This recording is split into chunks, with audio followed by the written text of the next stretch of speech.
ہم صبح سے لے کر شام تک کتنے ہی ایسے لوگوں کو دیکھتے ہیں جو مشکلات میں، پریشانیوں میں، بیماریوں میں، حادثوں میں گھرے ہوئے رہتے ہیں۔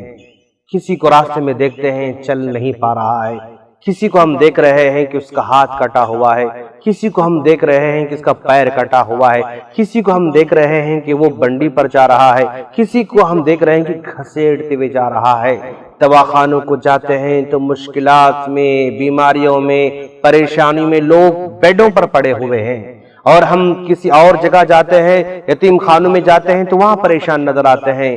تو لوگ پریشانیوں میں مبتلا ہیں، چاہے وہ جسمانی طور پر ہو، ذہنی طور پر ہو، روحانی طور پر ہو، کسی نہ کسی طرح پریشان لوگوں کو ہم دیکھتے رہتے ہیں۔ ایسے موقع پر اللہ کے رسول صلی اللہ علیہ وسلم نے ہمیں ایک دعا سکھائی ہے۔ کیا دعا سکھائی ہے؟ الحمدللہ الذی عافانی مما ابتلاک بہ وفضلنی علی کثیر ممن خلق تفضیلا۔ یہ دعا اللہ کا رسول سکھائیے۔ جب آپ کسی مصیبت زدہ کو دیکھیں گے تو اس کے سامنے زور سے نہیں پڑھیں گے، بلکہ آہستہ سے اپنے آپ میں دعا پڑھیں گے۔ الحمدللہ الذی، تمام تعریفیں اس اللہ کے لیے ہیں، عافانی مما ابتلاک بہ، تم کو جس مشکل میں اللہ نے مبتلا کر رکھا ہے اس سے مجھے محفوظ رکھا ہے۔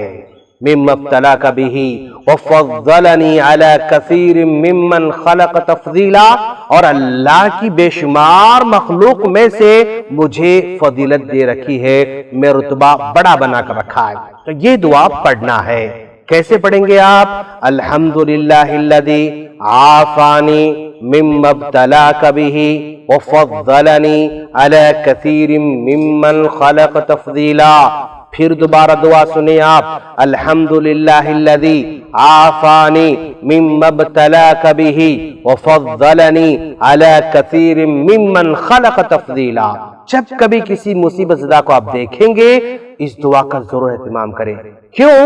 ہو سکتا ہے اللہ اس بیماری میں ملوث کر دے آپ کو بھی جو اس کو کیا ہے، ہو سکتا ہے حادثے میں مبتلا کر دے تو سامنے والے کر چکا ہے۔ تو ہم اللہ سے پناہ مانگ رہے ہیں اور کہہ رہے ہیں کہ باری تعالیٰ تو نے مجھ پر بڑا احسان کر رکھا ہے، اس مصیبت سے مجھے بچائے رکھا ہے، اس ذہنی تکلیف سے بچائے رکھا ہے، جسمانی تکلیف سے بچائے رکھا ہے، روحانی تکلیف سے بچائے رکھا ہے۔ اللہ نے ہم کو محفوظ رکھا ہے جسمانی طور پر، روحانی طور پر، ذہنی طور پر، تو پھر اللہ کی تعریف کرنا ہمارا فرض بن جاتا ہے، اللہ کی حمد بیان کرنا ہمارا فریضہ بن جاتا ہے۔ اسی لیے اس دعا کا اہتمام کریں۔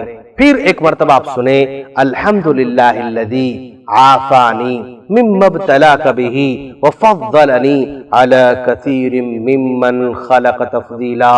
کب پڑھنا ہے؟ جب کبھی مصیبت زدہ کو دیکھیں گے۔ آپ خود بھی یاد کریں، اپنے گھر والوں کو یاد دلائیں، اور اپنے دوست احباب کو بھی یاد دلائیں، تاکہ اللہ تعالیٰ نے ہم کو جو نعمت عطا کر رکھی ہے اس نعمت کو باقی رکھے۔ ہم اللہ سے دعا کرتے ہیں، باری تعالیٰ تو ہم تمام کو جسمانی مشکلات سے، مصیبتوں سے، اور روحانی مصیبتوں سے، ذہنی مصیبتوں سے محفوظ۔ سبسکرائب کیجئے ہمارے چینل اور دبائیے بیل کا آئیکن تاکہ آپ کو ریگولر نوٹیفیکیشن اپڈیٹس مل سکے۔